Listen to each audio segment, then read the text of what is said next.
Ladies and gentlemen, boys and girls, cats and kittens, welcome back to KPOD, the podcast, the dark side of finest and post-apocalyptic radio. And thank you. Podcast, your home for rational crypto news and objectivity, leaving emotion at the door, talking about what we like, why we like it, and where we see it going. We are not offering financial advice. We are telling you what we do, and that is all. We don't slow down. We don't let up. Full speed is our only speed. I'm your host, Scott, pragmatic investor who has won and lost fortunes. Today was a little bit scary.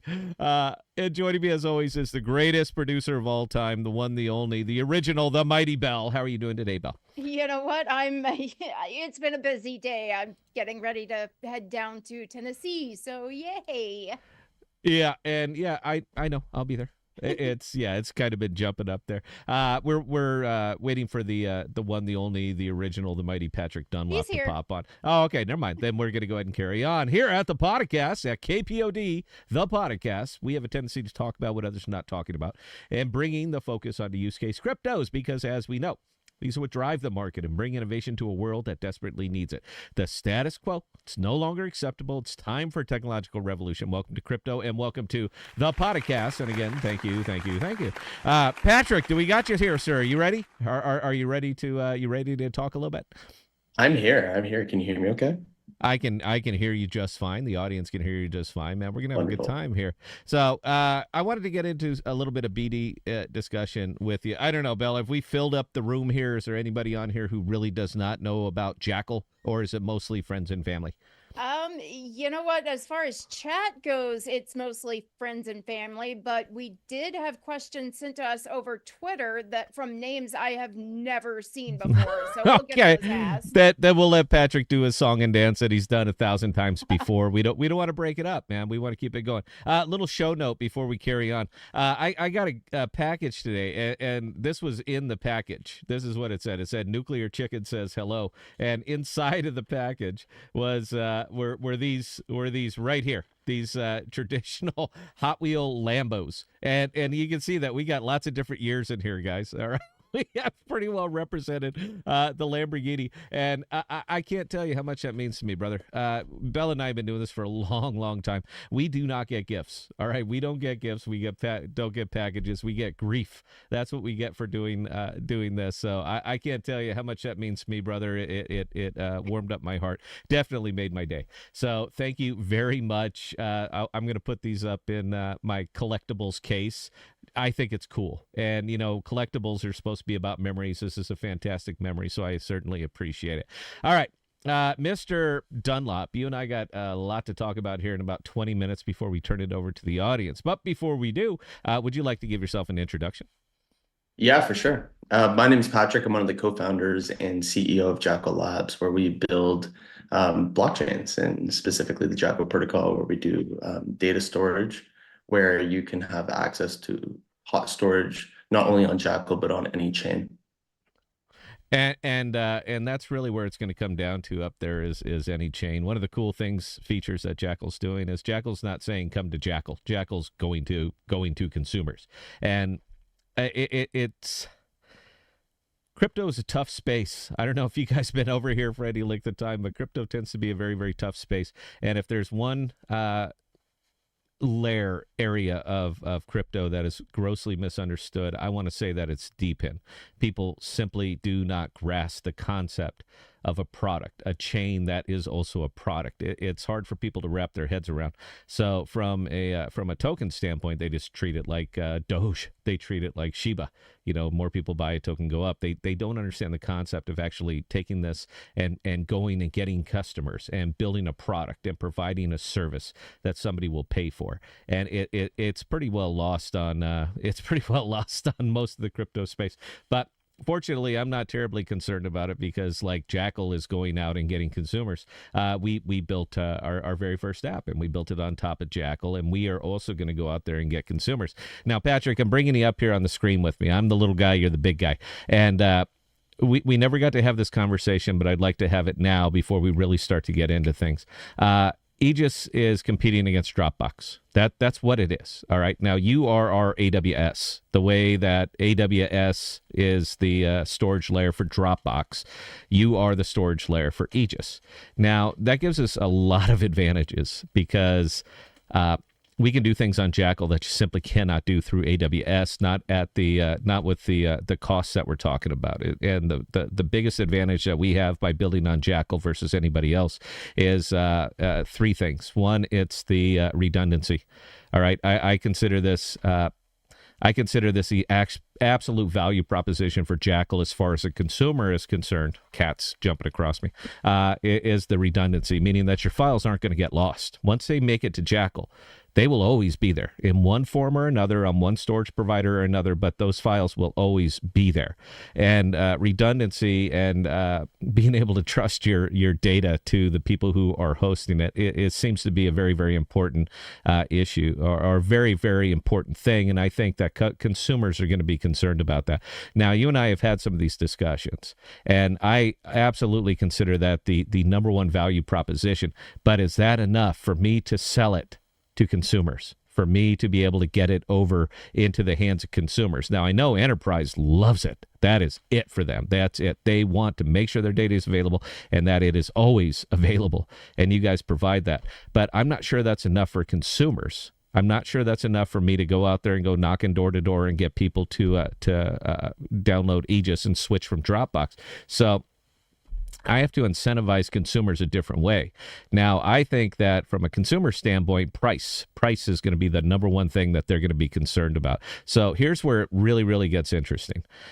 We have all the features of Dropbox and then some. One of the things that we can do that Dropbox can't do is sharing in between you. Like, I'm going to share a file with Patrick. It's 840 gigabytes, and I can do it. All right, there's no ingress, there's no charge. I hit the file, I hit who I'm sending it to, and it shows up, and now Patrick has access to that 840 gigabyte file. No file transfer limits, no anything, and effectively instantaneous access over to that file. Dropbox can't do that. Nobody can do that. Enterprise, peer-to-peer, they can do all that stuff, but we're now giving that over to consumers. Now, I consider that a tremendous, tremendous value proposition on this particular app. That's absolutely huge. And the third, even though I don't think most people are really going to care, is the fact that it is hot storage. Now, that's kind of a tough sell because not a lot of people know the difference between hot storage, cold storage, Arctic storage. They just don't know. So it's kind of hard for to use that as part of a sales pitch. So all I can do is say that our performance is better than our competitors' performance, because it is. We are hot storage both up and down. Since V4 went live, dude, it is booming. I mean, it is booming up and it is booming down. And I made a couple videos, and I'm still surprised that more people aren't picking up on that, how quickly those files come back, dude. Because we're talking 300, 400, 500 megabytes, and it's seconds. It's not minutes, days, anything like that. It is seconds. I've made the comparison videos with Filecoin. I'm still waiting for the damn file to get back. They're still assembling it shard, piece by piece by piece. And it takes me longer to say it than it does for me to get the file back. So with all of that, what I'm saying is we could have built anywhere, but we built on Jackal because you guys provided every single service that we needed, all the features that we wanted. But we're still going to get into a price war with Dropbox. They can do something that we can't do, and that's called harvesting your data, harvesting and selling your data. Now, that market is 3 times the size of the data storage market. So data storage, across the U.S. is maybe $300 to $320 billion annually, and it's going up every year. But the data harvesting market and sales market is tickling $1 trillion annually. So when you go through something like Dropbox, and you really need to read the terms of service here, guys. It's very, very important that you read the terms of service. You're basically granting them a license to your data. It says it right in there. You're giving them a non-exclusive license to anything that you send up. So not only are you giving it over to Dropbox, but then with AWS being their storage layer, you're giving it to AWS as well. So you were twice exposed by using that particular app. So with that, they can offset their costs tremendously because you are giving them money. Every time you upload, you're giving them money, something to sell, something to harvest and push up. So we can't do that. Unless you're willing to cut me a deal. Would you be willing to cut me a deal? Can you sell me those terabytes at $3 per terabyte? Can we do that? We could lock this up right now, dude. You ready? I don't know if the solution that you're looking for is essentially actually competing on features or price, Scott. Actually, no. Where do you think it is? Well, it's in my opinion, when you're building a business, the thing that you want to focus on is actually what problem are you solving, right?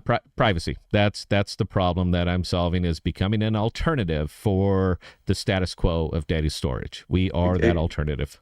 Exactly. And when you think about building an application based on privacy.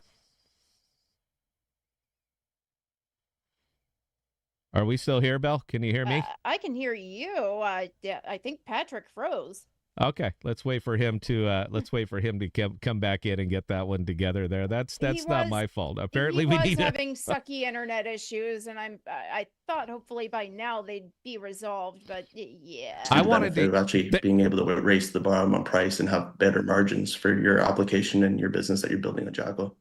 Okay, you were frozen there, Patrick. I hate to ask you to repeat that, but you were frozen there for about 45 seconds. So could you repeat where you see us, what we should be doing here with Aegis? Because I have a different idea, and I'd like to run that by you, but I want to hear yours first. Am I back? Yes, you are. Okay, we're back in action here. My take is that you shouldn't be competing on price or competing on features when it comes to building an application on top of the Jackal protocol. You have this unique capability that you don't have anywhere else, where you can actually provide true self-custodial ownership of the data.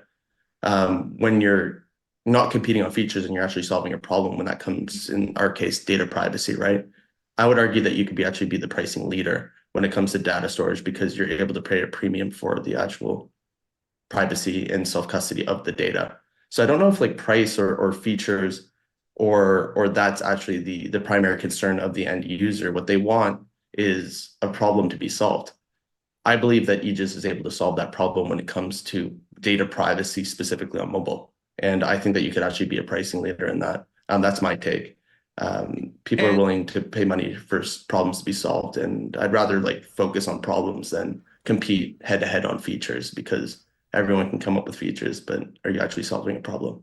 And I agree with that take, but let me counter here for just a minute. Nobody else is doing what we're doing. Nobody else is doing what Jackal is doing. Nobody else is doing what Aegis is doing. And because we are starting this out in the blockchain space, this has to be a home run. I mean, that's it. This little app that can absolutely has to be a home run, because we're trying to prove the concept. Crypto has a problem. The space has a huge problem.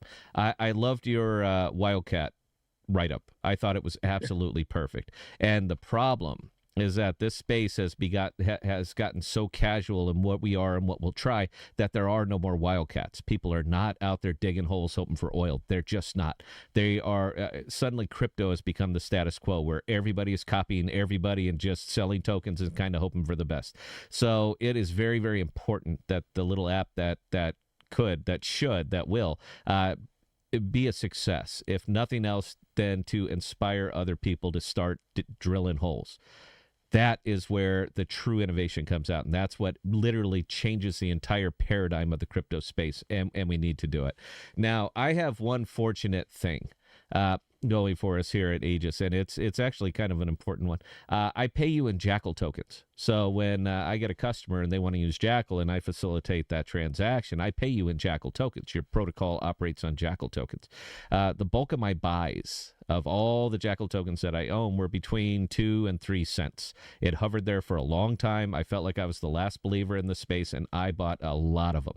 I was not investing so that I could turn around and dump these tokens. I was investing because I knew what we were building, and I knew the type of currency that I needed to facilitate all these transactions. And in this case, it's Jackal tokens. So when I bought them, they were very, very cheap, and currently they're worth about 10 times what I paid for them.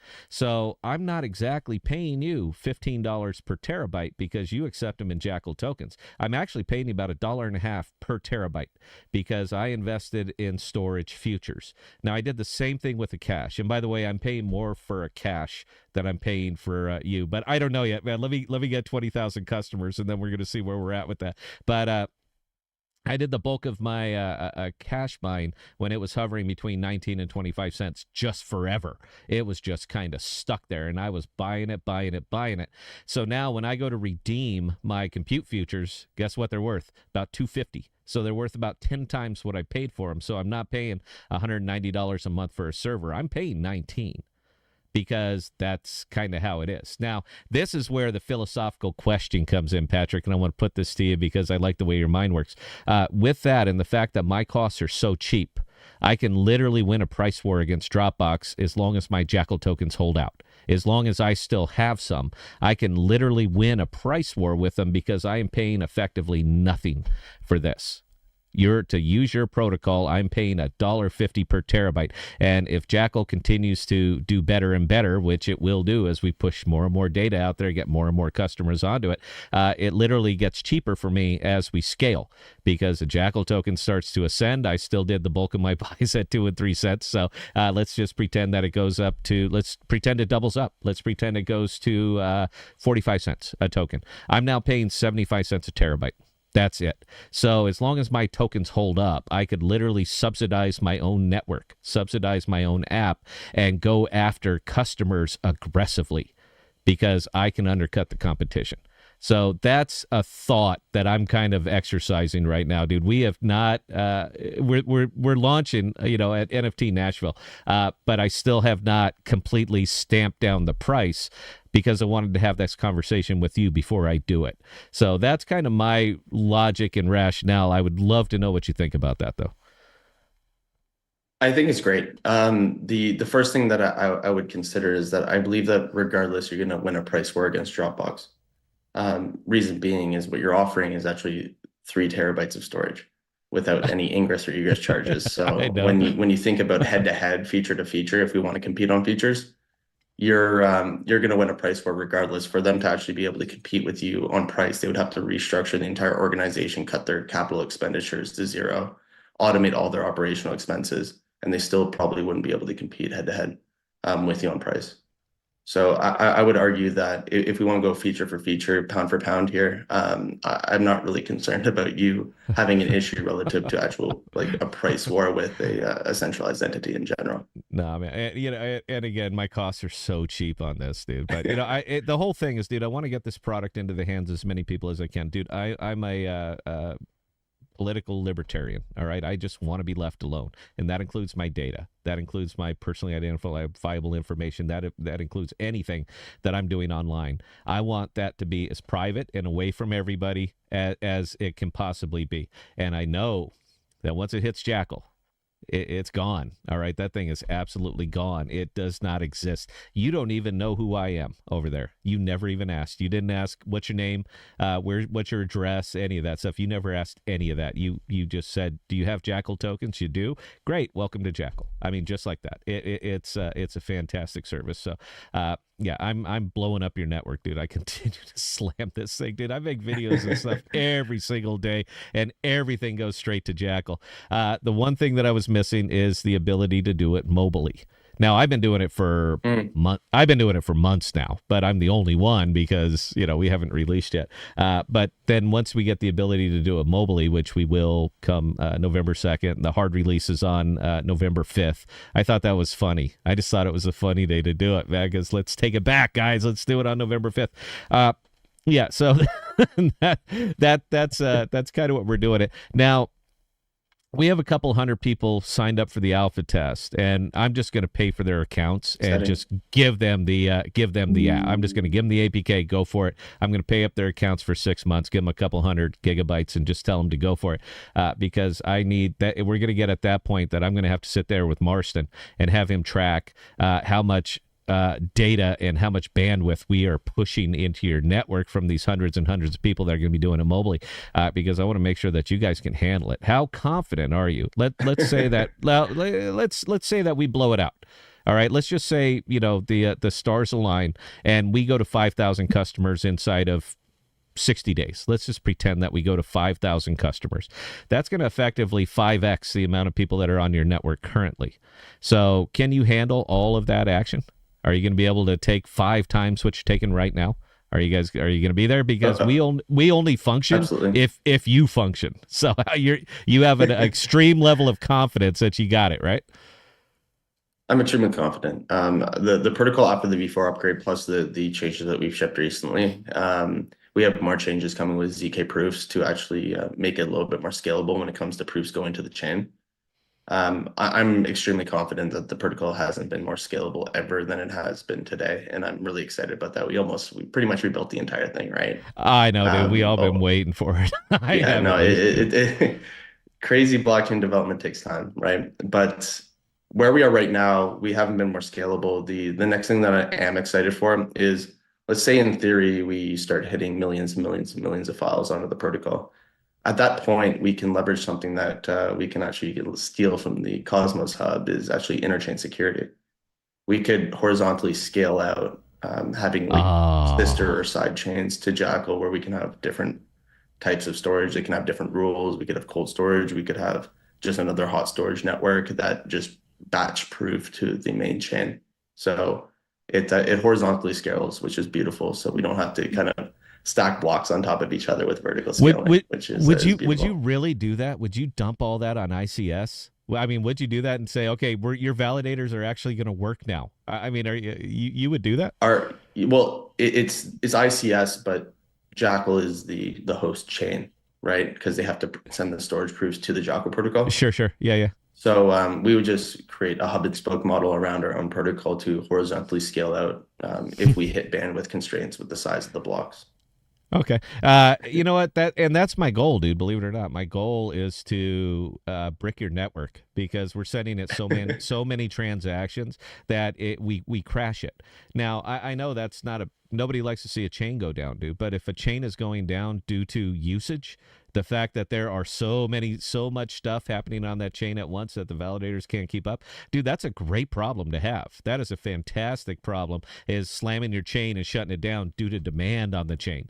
And that's it. That's my goal, man. And I'd love you to promise me, man, please, if we manage to shut it down due to so much data that we're shutting over to you, I want you to come on the podcast and I want you to say, you know what, we thought we had it. We're sorry. We were prepared for the amount of data that you're sending us, but this is the fix that we're rolling out. This is when it's going to be live. And thank you for stress testing our network. Would you do that? Will you agree to that?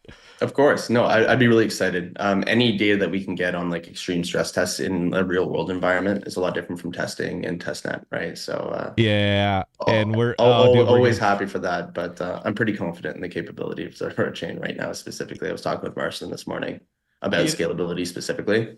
Yeah, he's pretty fired up right now. We're really excited about the current state that the protocol is in, just from a tech stack perspective. When it comes to distribution, I'm excited about the way that we do distribution as well, which is super exciting. But yeah, that's I'm a happy boy right now. Let's just put it that way. You know, and I'm a happy boy, because we've been, beat this. I'm not going to lie to you, Patrick, man. I am nervous. I am scared. I am mortified that we're actually going to release, because up until now, it's just been theoretical. It's just been fun and making videos and stuff like that. But we're about to drop a product out there, and I'm the face of that product. So if that thing gets out there and just absolutely craps out, dude, it's all on me. And that's part of being founder, though, Scott, right? It's the thing about launching, right, is launching's interesting because you build yourself up for this specific moment, and then you launch and then nothing happens. So it's about just sustained launching over and over and over again, like for us. Jackal, Enterprise, Stratus. We're going Outpost now, and our distribution is horizontal. So we're excited for where we are right now, but it's also By for you. by the way, You're a founder now. Oh no, I'm never a founder, dude. I'm just a talking head, dude. Just a Hey, silly crypto. you heard the man. Don't argue with him. You are a Nah, founder. You are a I'm founder. just You're founder of an I'm a application, I'm a a Web3 silly application. I'm a silly talking head that nobody takes seriously. So I'm okay with that.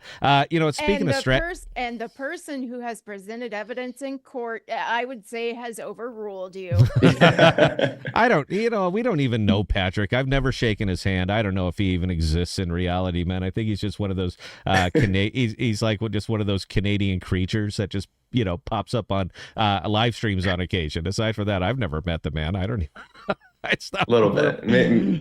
Maybe yes, maybe no. Yeah. So, you know what? I got to ask one more, and then we're going to turn it over. Belle, do we have some questions? I assume we do. Yeah. Okay. All right. We've Then been let collecting me. questions for days. Okay. Let me finish this up, and then I'll turn it over to the audience. Stratus, dude. When is Stratus ready? Patrick. Stratus is going to take a little bit to build. So when we rebuilt the entire protocol, we have to rebuild all the things that we built on the protocol. Luckily for us, right? So Yeah. where we are Tell me right about now so basically our focus right now is number one, we rebuilt the chain, we got all that stuff running, the providers are up and running, we're migrating the files over. The next thing that we're focused on right now is distribution. When we grind the numbers on what is our hit rate when selling Outpost to other protocols versus what is our hit rate from selling Jackal as a blockchain product to Web2 businesses, even though we have been successful in doing that, we're hitting 80% on other blockchains looking to get a Jackal Outpost. So our focus needs to when you find a flame, you gotta throw gasoline on it, right? So where we are right now is deploying Outposts. We've done one for Archway. We're getting pretty close to that being completed in a sense, where we're looking to deploy our Vault front end because that was part of the deal that we did with them, get that over to them so their builders and users can have access to like a decentralized Dropbox on Archway. After that, it's full steam ahead at EVM for us right now. So we're doing a lot of BD. Jaden's working his ass off right now, dealing with Base and Polygon and Sonium and Monad, and the list goes on of EVM L2s that we're focusing on. That was going to be my next question, but it seems like you already answered that. So look, who do you feel is ready to commit? Who is ready to get Jackal over there? Because I hope it's Base. And you've been in discussions with them. Is it Base? Come on, man. They're the flavor of the month, dude. Well, but between me and you, it's Base, but not because they're the flavor of the month. It's we make data-driven decisions over at Jackal Labs. So I hope. the way that we operate is we power ranked who had the most unique developers because the Outpost is primarily a business to business and business to developer product and an infrastructure product rather than being an application. So when we want to go and sell storage to developers and for developers to integrate Jackal with a simple smart contract call into their applications, the thing for us is we need to go to ecosystems that have a lot of developers. So the number one would be Ethereum that has the most developers. Number two is about 3,000 developers, and that's Base. So we're likely going to be launching on Base first, and then right after that would probably be Polygon because they have a shit ton of developers as well. So you guys, so Jackal right now is like the food truck. All right, you're just pulling up to the largest construction site. Doesn't matter where it is. No, whoever has the most Scott, workers, the Jackal food truck is showing up there. No, it's Scott. We're more like wildcatters. Where our Outpost is a drill, and we got to we got to go find the oil, right? And, you're just drilling holes, man. See what comes out of the ground. Yeah, I love that. Right, running highways and pipelines for the developers to build bigger. And I absolutely love that write-up, dude. You were spot on, and it is literally what's wrong. One of the things it's holding back crypto as a whole is just people won't take the chances. It's a huge issue, in my opinion. Right? It's we've stifled innovation, dude, because all we want to do is copy paste what we did for the last 3 years that are now. You know what? I'm sorry. Finish your thoughts with a twist.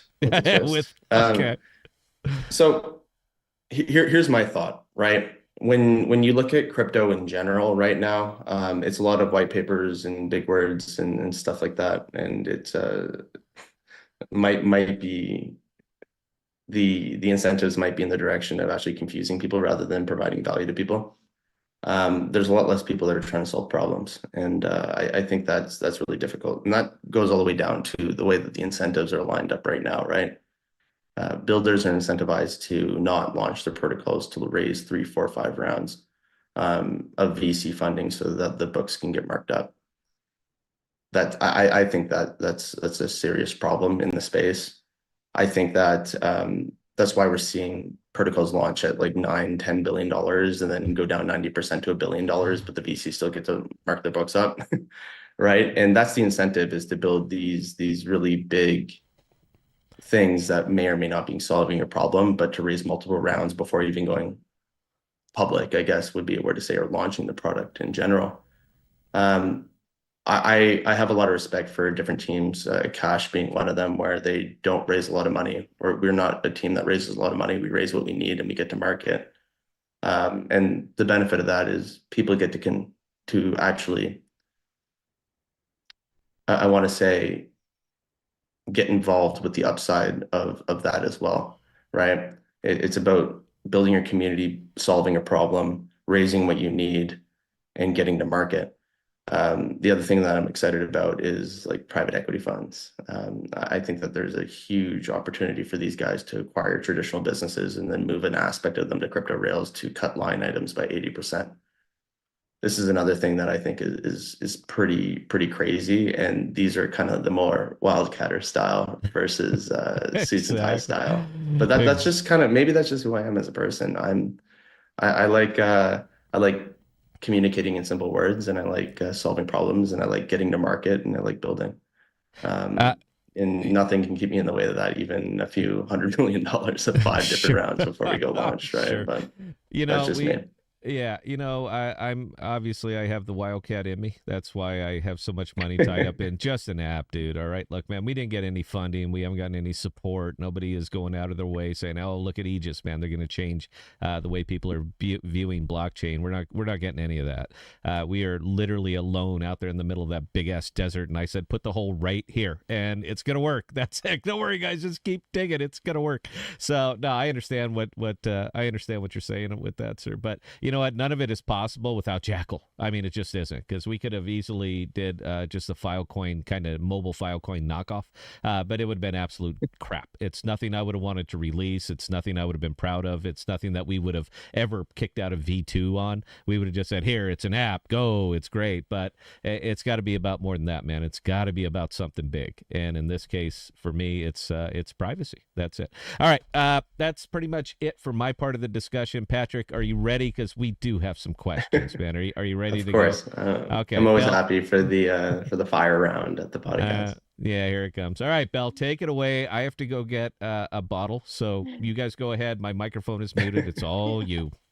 All right. So first one coming in from Deep House Nation. Deep House Nation would like your thoughts on Cosmoverse and the usefulness of conferences. It's a little hot topic for me. I think conferences are good if you're raising money, and I think conferences are good if you're looking to deploy into other ecosystems and do business development on that front. If you're not there for those 2 reasons, it's ego stuff, in my opinion. It makes you feel good. It's fun. You get like energized and you get excited about the idea of the crypto space. But I don't think that you have to weigh how much it's going to cost you relative to the expected value that will bring to your protocol or project or company or whatever it might be. I think Cosmoverse is awesome. It's a little bit far for us. It was in Dubai this year. Yeah, it was in Dubai. We weren't going to send the entire team to Dubai for a few $100,000 of. You have to think about it this way, right? The people that manage protocols are also in a way managing your money, and for us to send 110 people to Dubai would come from other people's pockets, and I don't think that's the right thing to do for the expected value. All right, so Kodanik, can't wait for this exciting thing coming up. Question for Patrick is, what is next after V4? When will the referral program be utilized? It's a good question. That's a good question. So right now we're rebuilding the RNS page to be very, very simple and really stripped down. Once we're able to launch that, then you're going to be able to use your RNS names as a referral address so that you can actually get more people to come and build on Jackal or use Jackal, or maybe even refer to yourself, the way that the protocol works. But at the end of the day, we want to sell more storage. The protocol wants to sell more storage. The entire protocol is set up where it is a flywheel for the unique amount of data that's actually stored on the network. So I'm excited about referrals. And I'm excited for everyone that's going to be able to make some side income or maybe even a full-time job relative to how deep you want to go into this regarding referral codes and the 20% that you're making. That also goes for individuals that are building applications, right? If you are a white glove service, your cost is actually decreased by an extra 20% when you go to purchase storage on the protocol, which is interesting, right? That's another whole other stream of business. I would want to say it's almost private equity like, but it could be a little bit more scrappy than that too. That, yeah, that's definitely information to keep in mind. T-Image, is the revenue generated by Stratus V4 used to buy Jackal tokens? To be more specific, are the funds used to purchase Jackal tokens and then pay the same way like a normal user? Of course. The protocol doesn't give a shit if it's me or Marston or Scott or Bella or whoever is coming to the protocol. My entire team can get hit by a bus tomorrow. The protocol will still run, right? So that being said, we have to purchase storage from the protocol. So if we want to create a Stratus type product, we need to have an API. We need to have middleware infrastructure for people that don't. Stratus is selling to businesses that don't really care about self-custody or decentralization, but what they do care about is multi-region geo-distributed storage that's 80% cheaper. That's a kicker, right? And that's what they're excited about. For us to provide that to them the way that they want to receive it, we need to like put infrastructure in the middle. So Stratus will always be more expensive than like Jackal proper, but Stratus still needs to buy storage from Jackal proper to operate. That's it doesn't care if it's Stratus, it doesn't care who it is. If you want 1 TB, it's going to be $15 a month per terabyte with 3 times redundancy, auto healing. It's No still ingress a or egress steal. though. It's still It's a absolutely a steal. steal. You're looking at like $60 to $100 a month comparative with other products. Oh, yeah. All right, Tremont, my question to Jackal. If, a big if, it became evident that a more experienced head was needed to take Jackal to the next level in any of the leadership roles, are you prepared to make the difficult decisions? That sounds harsh, but not everyone is Elon Musk. Of course. I have a history of making hard decisions over the last 3 years of building Jackal. We've had to let people go. We've had to swap people. We've had to get people into positions where they're able to succeed. There might even be a possibility eventually that I might not be the person to actually continue to be the head of the protocol. I'm a 0 to 1 guy. I know that right now. We don't know that I'm a 1 to 10 or 1 to 100 or 1 to 1,000,000 guy. That can only come with time, and I will be the first person to realize that. And I know what I know, and I know what I don't know. If it's me, I think I'd probably be the first person to replace myself because I want this protocol to work well. When it comes to the team, everyone that we have brought on, I'm extremely good at hiring, and I'm extremely good at getting rid of people when they don't provide value to the protocol.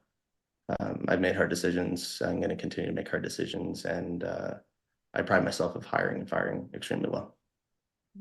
Fair enough. Nuclear Chicken. Patrick, on the Jackal website, there is no listing for Aegis on the ecosystem page, which says, like a phone book, but for apps, integrated with Jackal. Will it be listed when it launches next week? Of course.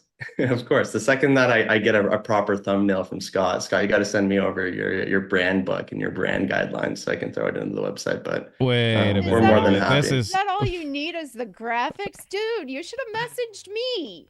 I would have gotten them to you. No, it just takes 2 seconds. It'll be up there probably before the end of the night, assuming I get things that I need. Let me push this the other way, Patrick. I texted you, messaged you a long time ago saying, could I have the new Jackal logo? I still don't have it. Mm. You know why? Because Oh, you're not the guy who should be sending this to me. I'm sure you have people who will handle this for you. Am I missing it here, dude? Are you doing that all of day? course, of course. If Uh, you can't get through to me, I'm a busy man, but if you can't get through to me, you go to Jaden, and Jaden he's on the ball. He'll make yeah, sure that you get what you need. and I have a bell, so I'm sorry. Go ahead and carry on here. All right. And Patrick, a little bit of a shortcut here for you. Yeah, Astrovault has their media kit on their Discord in an official We have that link on our stream. website. I don't know what's going on here. I It don't know. seems like you guys are acting like you're like the callers kids with no shoes here, but you have the capability to get that. I'm not acting like that. I mean, other people are. Just saying. All right. I could not even begin to discuss that until it was funny. All right. And this moment, it's funny. You're welcome. Carry on, Bell. Nuclear Chicken, Scott and Patrick. Feature request for the future of Aegis. Will we be able to use Jackal's RDNS service for sharing or posting through Aegis? Now that's a very interesting Publishing. question. It's a very, very interesting question, dude. So one of the best features of Jackal is the file sharing. That's my opinion because I share a lot of files. So it's a tremendous feature. And even though it's not live yet on V4, it's a CLI thing. So it's live on Jackal. Now, our kicker, one of our problems that we're kind of running into is that we have to build a user database inside of the app. Now, we don't know who any of these people are because we don't ask who any of these people are.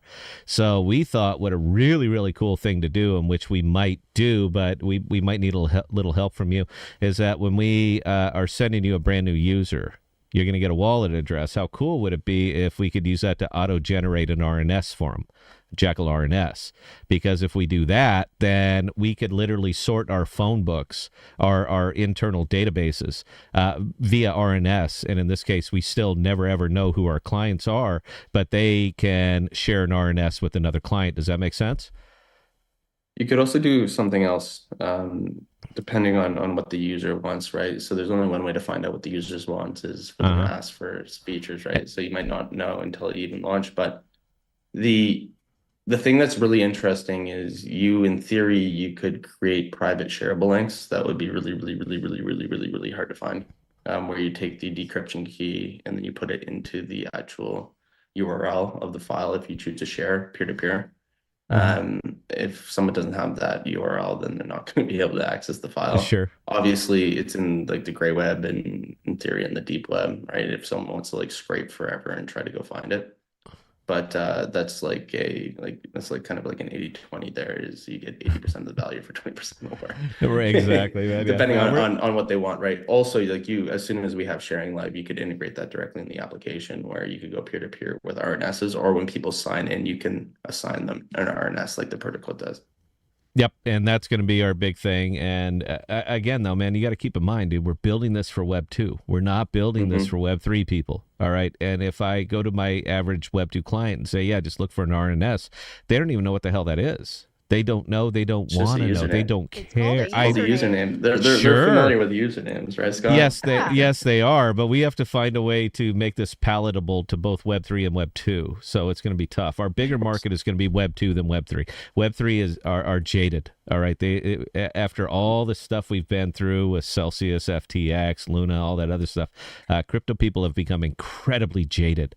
So we see our bigger market share is going to be coming from Web 2 as opposed to Web 3.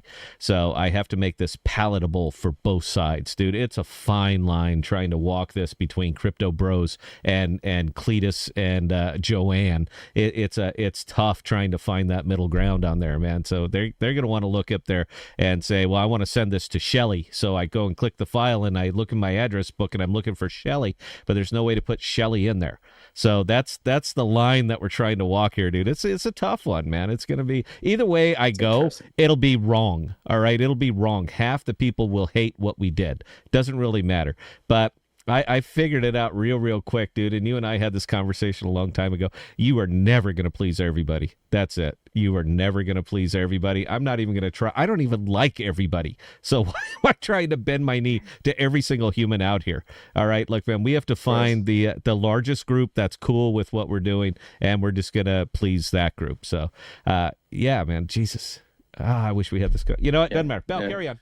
Well, here's the thing, right, Scott? Like you're here to solve problems. You're not necessarily here to pander to a specific narrative, right? Does the data storage people care about cables the AWS data center uses? Like, is it like what kind of fiber optic cables are they? They don't care because that's not the problem No. that they're looking to get solved.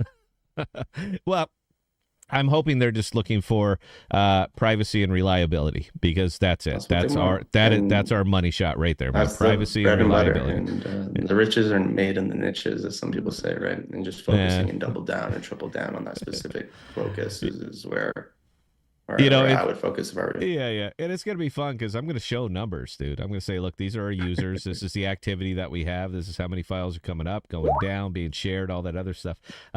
We're going to put it out. I want this to be, we haven't taken any money from anybody, dude. It's completely bootstrapped. All right. I am beholden to nobody.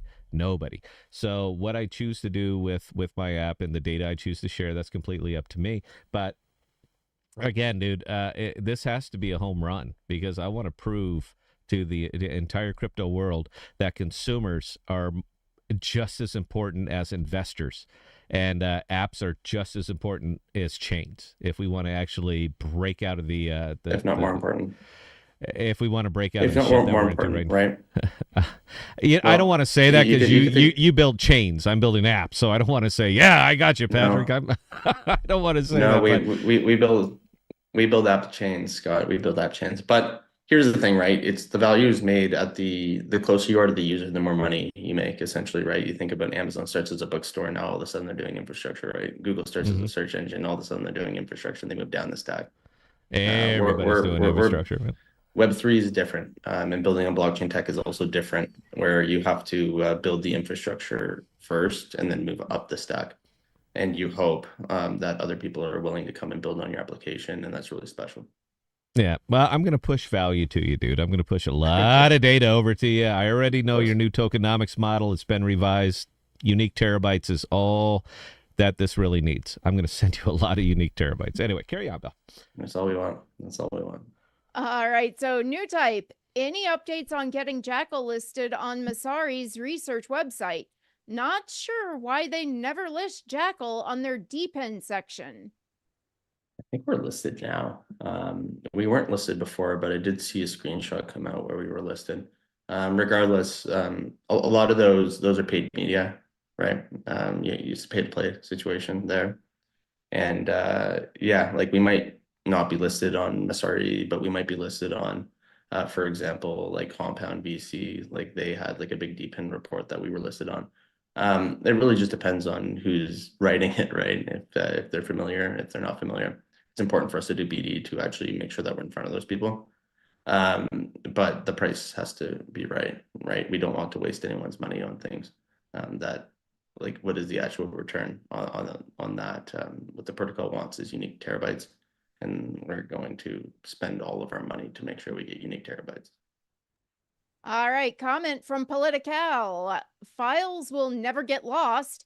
Maybe we should use Jackal to run future elections. Yeah, I think blockchain technology would be great for elections. I don't know if Jackal would be the actual thing for that. It might have to be built differently relative to like the actual like specific needs, because like elections isn't a data storage problem. But elections are really complicated when it comes to like organizing a bunch of people to do different things. I know Estonia, I think they run their election process on chain, which is pretty cool. So it's definitely a use case. It's when you distill down what blockchains are just a magic spreadsheet that's never wrong. When you just break it down to that, what can you do with that? You can do money, you can do lending, you can do data permissions like us. But you can do other stuff with like supply chains or elections for that matter. It's just finding a good use case and solving the right problems. All right, Eric from Astrovault. Are you getting institutional interest in Jackal storage? If so, what pain points, if any, are arising? Yeah, pain points in institutions, right? It's having something like blockchain technology is like the infrastructure back in, like, let's say in the dot-com bubble, like we're in like 97 here, right? Like this stuff is like still pretty early. and the capabilities that we're able to do right now is still pretty early. But what do the institutions want, right? They want multi-region geo-distributed backups that's cheaper. That's what they want. And they want it to be verifiable. And those are the actual problems that we're solving for them. They have legislation, they need backups, they need things along those lines. The problems that we saw with V3, and we were able to kind of learn from those mistakes and build into V4 and then reapproach these enterprises, whether it's telecom companies or the cannabis companies that are backing up user data. They just want something that gives them peace of mind, and that's the problem that Jackal solves for a lot of these Web2 institutions. They don't care about crypto or blockchain or self-custody or privacy or any of that stuff. They want multi-region geo-distributed storage that auto-heals and is verifiable. It also happens to be 80% cheaper than any competition, but they're excited for those use cases, and focusing on those and delivering them value is what we're focused on. All right, Top Cat, share between two people that have Aegis installed, or can you share with someone who doesn't have Aegis, like to their number or whatever? Now, I'm gonna address this one, and then Patrick can weigh in. We at this time, you are only going to be able to share with other Aegis customers. Now, there's a reason that we're going that direction, because we want people to download the app. All right, we are all about download the app. The more people that get a hold of this app, the more people that see the problem that we're solving, the ease of use, all the other things that we baked into this app. But it's a tough sell to get people to download apps anymore, unless they are very, very entertaining or solve one hell of a problem. Now, we do solve one hell of a problem, but as it is right now, yes, you are only going to be able to share those files with other Aegis users because we want people to download the Aegis app. Now, if I was to go to Marston, Patrick, and I almost assure you this is the case, and I said, how could we get these files out of the Jackal ecosystem and get them into traditional legacy type things, I can almost guarantee you that kid will figure out a way to do it, and it'll probably take him about 45 minutes because he's just he's a force of nature, man. There's something about him. He's extremely talented. Well, you can do it with shareable links, right? So you can take the decryption key, you can put in the URL, and then you can send that to a person that's outside of the ecosystem, and they'll be able to download it from there. That's the easiest way, right? Obviously, and the fact that we're an app, we can do anything. So as long as it's possible, we can bake it all into the back end. We're just a really low level of stack, right? And we provide exactly what we provide. We do one thing really, really well. When it comes to decisions on funnels and how you want that to work and how you want that user experience to work and how you want the onboarding experience to work, that's not a Jackal problem, Scott. That's a Scott problem. We're here to provide. We'll make sure your files are stored. It'll be done extremely well, verifiable, auto healing, all those great features. But when it comes to ClickFunnels and onboarding experience and user experience, that's out of our wheelhouse. And I don't mean to sound selfish here, dude, but I'm selling an app. All right. We want people to download apps. So yes, we could wrap all this stuff around. There's a lot of different ways we could do it and have it integrate with legacy. And when we have 50,000 customers, sure, let's go ahead and do that, man. It makes everybody happy. It makes it a hell of a lot easier.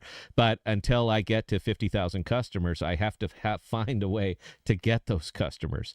That's a way for me to get those customers. And then, you know what, 18 months down the line, we're absolutely have blown up Jackal 2 or 3 times. And you can say, oh yeah, Eureka, we drilled another hole, Patrick. We figured out a way to get data out to the legacy world via Jackal. So I'm burning up all of your bandwidth. I'm melting down your validators, but I got to get some ROI on this, man. So it is horizontally scalable, Scott. It's going to be pretty hard for you to do that, my friend. But the one thing, right, is if I were you, I would just double and triple and quadruple down on the privacy niche. That's what they want. Do private people like to share files? That might not even be a feature that they care about. So you might be wasting money building that out, right? Well, you know what? Fortunately, you guys did all the backbreaking labor on that. So it's nothing for us, man. It's a CLI. It's single line of code, and we got this. So appreciate your effort.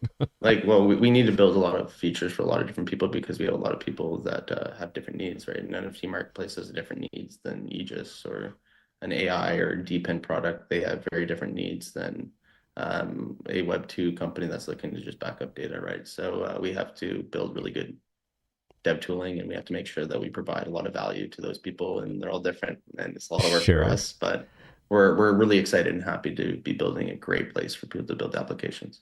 You know, it's funny, dude. I have the very first interview you guys ever did. You did it here with the podcast. This is Don't pull that before up, Scott. Don't pull that I up. literally have it queued up right now, and that video is uploaded That to. was It's back when I wore uploaded. suits, Scott. I It's used to wear up. suits back then. Now I wear sweaters. I know.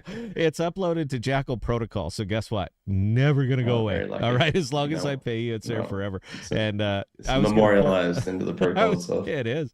I was gonna pull it up and play a little clip so that we could see that in the 5 years or 3 years you've been working on Jackal, you've aged 25 years, man. And I just think it'd be Feels fun like to see it. a nice, young, fresh, excited Patrick before he jumped into the Web3 meat grinder and It's just chewed him been up.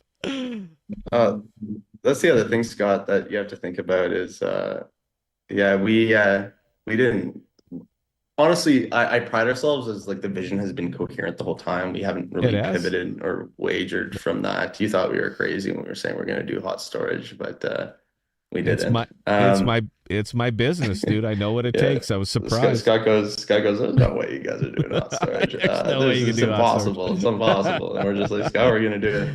But there's a lot of other things where we were distracted back then. And when you start your protocol, you're all just like, we're going to do everything. We're going to do this feature and that feature, and we're going to do this and this and this and this. And we're going to have all these communities. And then you start the process of distilling that down to actually what matters. And it takes some time and liberty of looking a little bit silly, maybe. Oh, it does, dude. Aegis, this is the third iteration of it. This is the third iteration because we started building and we got in, we have money committed. So you got cost bias, sunk cost bias. And before we made the hard decision to say, look, this ain't it. All right. This is not what we need to be doing. Then we tried it again and we said, this is not what we need to be doing. And then we decided to do one thing very, very well. And there it is. So no, I completely understand the pain, dude. Christ, look at me, man. My beard was one color when we started. When we did that first interview, my beard was one color. This is where we've been. It's been rough. Belle, please carry on, please. All right, Mud 23, is Jackal primarily focused on engaging with Web3 or Web2 teams for business development? Right now, the almost entire focus is other Web3 teams. If we can't win Web3, there's no chance we're going to win Web2, right? So our hit rate is about 80% when we go into those meetings and we come out with them looking for an outpost to be deployed. And so until that dries up, we're going to focus on that. In the meantime, we're also not naive to the fact that we're going to run out of data in Web3 to store. So what we're focused on as well is building out a Stratus, which is our API endpoints and integrations with the protocol itself. So we can go cloud to cloud or on-prem to cloud, well, Jackal being the cloud in that instance. So that's kind of where we are. On the R&D, they're working on Web2 stuff a little bit. But on BD, we're working on Web3 and building an EVM and rewriting the outposts in Rust for Solana, for example, and doing stuff like that. All right, G Torres, will the Jackal token ever be able to be bridged to EVM chains like Base? Alien Base Dex, a small Dex, is getting a lot of traction on Base. Maybe that's a good place? Yeah. Yes. The biggest problem, a lot of people don't understand the trade-offs that you make when you're building protocols. You can optimize for tech or you can optimize for liquidity in the early days. What we chose to do is optimize for tech and then we optimize for liquidity moving forward because we think that one's easier than the other. So for us is we built our Cosmos L1. Cosmos, as everyone knows, is a liquidity desert. It makes it very, very difficult for you to break out. It makes it very, very difficult to have a good trading environment. So what we're focused on right now is anchoring liquidity in a place that is a favorable environment for Jackal. So it's very, very, very, very, very likely that we're going to be on Base. And if we deploy on Solana, there's likely that it's going to be on Solana as well. In places that there isn't much liquidity and it's not a good place for the token to be, we're going to deploy an outpost and we're going to take their native token as payment, buy back Jackal, and then pay Jackal on the other end. So that is our plan right now. One's a liquidity plan and one is a distribution model for the protocol. They're different. They're different. I want to say skill trees. they're different skill trees, but we chose to completely unlock the tech skill tree before moving into the liquidity skill tree. All right. You brought up Solana a minute ago. Armando Delgado asking Patrick, how soon on Solana? We're probably going to focus on EVM for a little bit. Yeah. It's going to take us some time to rebuild the outpost in Rust for Solana. And then as soon as that's ready, then we would deploy on Solana. The thing is that we're power ranking based on unique developers. Believe it or not, number one is Ethereum, number two is Base. I believe number three is Solana, maybe even number four. I'm not sure what Polygon is right now, but that's just the reality of the matter. And we're focused on making data-driven decisions. So right now it's going to be Base first, and then it's going to be Solana when we have the capability to deploy on Solana. All right. So fun one for you. Fun one for you, Patrick. Sith Lord. What up, Pat? Where my dog's at? You haven't paid the dog tax in quite a while. I haven't paid the dog tax. Oh. You haven't paid the dog tax. Where's the puppy? My dog? We want to see your Yes. damn dog, Patrick. Yeah, give me 1 second. So this is I not just being bought like a subtle, new dude. microphone, but I don't have a stand for it, so I'm kind of a little bit all over I the place know here. what But Dude, I'm you also bought the- locked in, so I'm gonna see if I can open my door without ruining my entire setup. Sure, this is gonna blow it all up, dude. Yeah. You know what? Why, there he goes. Look at that, man. We already killed him off. There goes Patrick Well, Dunlop. okay.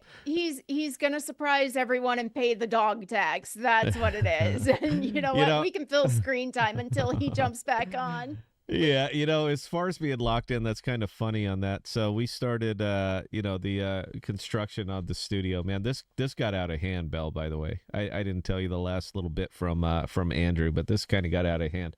We're going studio. Again, I know I've been saying this for a while, but I've pivoted 2, 3, 4 times. I said, tear this down, rebuild this, tear this down, rebuild this. I've done it over and over. But I finally locked in on something. And believe it or not, the thing that got me focused and said, okay, this is it, is OmniFlix. OmniFlix is the thing that got us drilled down because we want to put our very best foot forward when OmniFlix gives us the link, which I'm actually expecting this week. So I might be broadcasting from a kind of a semi-developing studio, meaning that you're going to see pallets, you're going to see all kinds of stuff around, but I'd still rather do it there than here. So and he's back. You got to let Patrick talk, that way he can publicly pay the dog Got tax. the dog tax. You got the dog tax. Oh my God, that dope. thing got big. Oh, Look at that. Dope. Oh, it's my bear market puppy. She did a lot for me. There you go, guys. Round of applause. Bear market puppy. Round of applause for the cool, bear market puppy, man. That is awesome. All right, Belle. And there you go, Sith Lord. There's the dog tax for you. All She right, was sleeping, so she's pretty upset. She's upset that I had to wake her up for the dog tax. But it is. I don't want to do it. Look at that. There you go. Come on, Belle. Get through it. Patrick is a busy man. Last question coming in from Idiot Fish. Patrick, can you elaborate on the comment about you possibly not being in charge of Jackal in the future? What conditions would drive a decision like that for you? It would take a lot. It would take a lot. It's about self-awareness as well, though. I'm extremely confident that I'm the person around Jackal right now. I don't see a future where I wouldn't be the person running Jackal unless I get out of my element and or I'm not focused anymore, or I'm not the right person to run it. Then you have to make a hard decision, because I owe liberty to my investors and community and people even on the team that I have to give 100% when I'm working. I don't see a situation where I wouldn't, but in the event that something ever remotely would happen, I don't want to be a limiting factor for the company. All right. Again, that was it. All right. So I don't have any other additional questions for Patrick. Nothing that I would want to discuss publicly, unless Jackal would like to give us a grant. Would you want to give us a grant, Patrick? Can you give us a grant? Do you need more Jackal tokens, Scott? You know what? Yeah, well, we can do retroactive funding. Let's Interestingly, it's kind of funny how you brought that up. We've abstracted Web3 completely away from this. But what I mean by we've abstracted Web3 is that the consumer's not going to have to deal with it, but I do have to deal with it. So I have about $10,000 worth of Jackal tokens that's loaded in a central wallet to pay transaction fees. I discussed it with Marston, and he broke out the math for me about how much I'm going to be spending a month. I would love it if we drain that when we drain that wallet right there, because all that money is paying transaction fees on Jackal, I would love it if you would refill it. It's not doing anything Of for course. us, man. No, All that money goes straight to you, dude. It's your money. It's just we're I'm fronting it. we're extremely happy to subsidize anything to make sure that we can hit our goals of getting unique terabytes and petabytes onto the network, right? So anything that can be seen like a clear path to revenue and profitability for the protocol, happy. Yeah, and we'll have that. I don't think we'll have that conversation anytime soon, but we will have that conversation. So that's kind of nice. All right, guys, look, man, you heard it from the horse's mouth. I hope that answered the questions that you guys had. Things are about to change. All right, they're about to change pretty heavy because with the new Jackal tokenomics, revenue-based tokenomics that were put together, the thing that really drives the Jackal token is going to be unique terabytes. Now, we happen to be launching a very, very user-friendly, easy to understand app and it's going to be available to it'll be available to anyone. If you guys haven't seen it, there it is. There's Aegis. It's going to be available up there and open on the download. Now, I don't think we're going to hit the iOS on release. I said we would. We can make one part of this work perfectly, or we can make both of them work half-assed. I made the decision, and we're going to make one work just right. And then give us a week or two to get the iOS port taken care of, and then it's going to be there. But the APK is going to be available at aegisnet.io if you haven't seen that yet. aegisnet.io. Bell, I would appreciate it if you put that into the chat. Anybody who's signed up on that alpha, I'm going to pay for your account. All right, on release, you download it, you would take care of it. We're kind of working out a database right now, but I'm going to pay for your account, and I hope that you guys will be the ambassadors for Aegis. I know we have Jackal ambassadors. I would love Aegis ambassadors. By the way, Patrick, are you giving? You said that you're giving 20% to anybody who gets consumers over to Jackal Protocol. Is that correct? Built into the protocol economics. So if you have a referral code or an RNS name and it's inputted, whether it's through your own proprietary software or done by the user when they hit something like the Vault, for example, it does have a 20% kickback. All right. So if I kick a referral code into this and bake it into every single customer that I'm sending over there to Jackal, you're going to give me 20% off for their data storage? Yeah, absolutely. It's baked in the protocol economics. That's the benefits, right? So when you are able to build on blockchain rails, you can drive down your capital expenditure and your operational expenditure to pretty much zero, not including like obviously like engineering and a little bit of BD here and there and marketing. But the majority of the operational and capital expenditures are negligent, right? Sure. So is that going to be negligible? Is that a word? negligible? So. Sure. Negligible. No, I know where you're going with it, man. So is that going to be in perpetuity? Of course. Okay. So what you just said is that you just lowered our Aegis fees by 20%. Is that right? Am I understanding this? Yeah. Okay, look, guys, so we got a big announcement from Aegis. We just found 20% cost savings on anybody that's using the Aegis protocol, man. Look at how quick that did. You get a round of applause for that. The Jackal protocol itself could make profit at like $2 a month per terabyte. Oh, we're there, dude. See, that's why I love having you on the show, dude. We make big decisions and it happens right away. By the way, Bel, please take a note. Tell Eric to start baking in a referral code on everybody who signs up for an account because we just saved him 20%. Yay for everybody. Well, that's a great thing, right? The more storage, everyone's happy. And that's it, man. Look, we get happy consumers. They're more likely to tell their friends. They're more likely to tell their family. They're more likely to tell everybody, hey, look at here. Look at the deal that we're getting over here. So, yeah, man, thank you for that. I never, until this very moment, Bell, it never even occurred to me. I know that they were doing it, but I didn't look into it because I was like, no, we're not going to do any of that. No, I think you just saved every consumer on the Aegis app 20%. So that is just ducky. Anyway, that's all I got. We actually had a last minute question that for some reason wasn't showing up on YouTube, but it was DM'd over to me. So question, some services have been able to be banned by some federal governments by blacklisting IPs. DNS resolution or blocking ports, are there any lockups that occur that could be blocked to break the protocol? Like at the ISP level, yes. You'd have to use like a VPN to get around that. Not recommending that for anyone, of course. But at the nation state level, they control the ISPs in their nation. So they could, in theory, blacklist it, but that doesn't mean that it's going to get taken off the protocol, if that makes sense.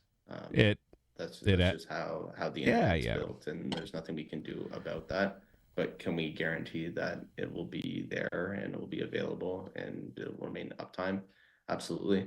The only way that a file could be kicked off the network is like social consensus of like all the storage providers being like, I don't want this on my machine. And assuming like all 100% of the storage providers do that, and it's up to them to make that decision. That's the only way that a file can get off the network.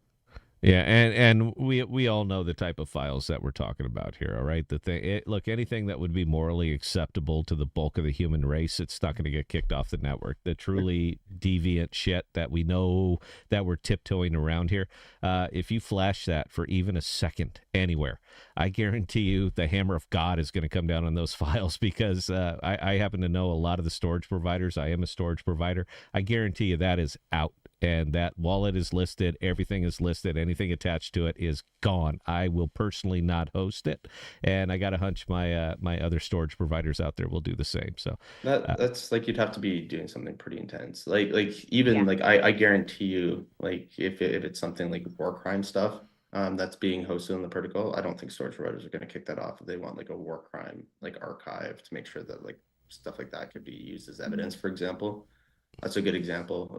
Some providers might not want it, but all the providers not wanting that on their machines, I find that very, very, very, very, very unlikely, if not impossible.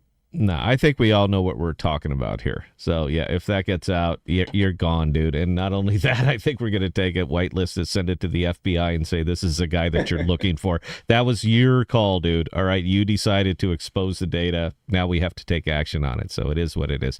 Anyway, that's all I got. Patrick, you got the big screen. If you want to take as long as you want here, sir, talk to your consumers, and then we'll go ahead and wrap it up. No, absolutely. Like it's been a long road for us. We're really excited where we are. We're really excited about the future, right? The way that we do distribution is very special. The way that we're looking at approaching markets is really special, and we're excited for what's next. Whether that's if outposts on EVM or Base or Polygon or Arbitrum or like Sonium or Solana. We're looking. What we're really excited about right now specifically is there's 26,000 developers building on blockchain rails. 550 of them, I think, have access to scalable storage so they can build bigger. We're looking to bring storage to the 25,000 other developers that are out there. And we're really excited to do that. And it's just one day at a time for us. And it's only going to get better from here. That's for sure. Sure. All right, Bell, talk us up. Take us out of here. Patrick, it's been a hoot. Please stick around after the show. I got one other thing to drop on you. But Belle, go ahead. Get us out of here. All right. Again, ladies and gentlemen, for those of you who joined us this evening with Patrick, we cannot say thank you guys enough. We do appreciate each and every one of you guys. And apparently from his comments earlier, Patrick appreciates the crucible you put him through every time he's on. It's a tough show, man. Now, with that being said, we are not going to be on tomorrow evening. We are gearing up for NFT Nashville. The next time we go live, pay attention to your notifications and pay attention to Discord. We will let you guys know. Otherwise, we are planning on streaming from NFT Nashville. In between now and next time, if you guys have any other comments, questions, or concerns, definitely don't hesitate to reach out to Scott or myself, Scott@thepodcast.com or Bella@thepodcast.com, and we'll get those answered for you. Again, we can't thank you enough, guys, and we'll see you next time.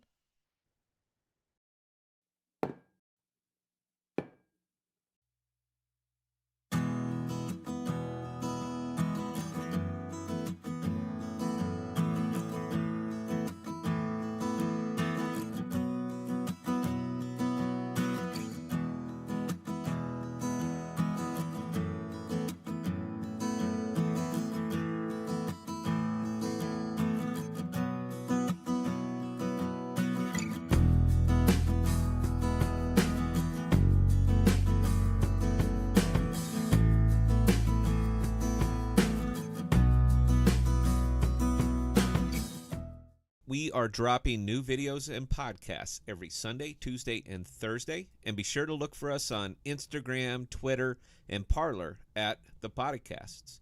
Also, visit our page at thepodcasts.com, all one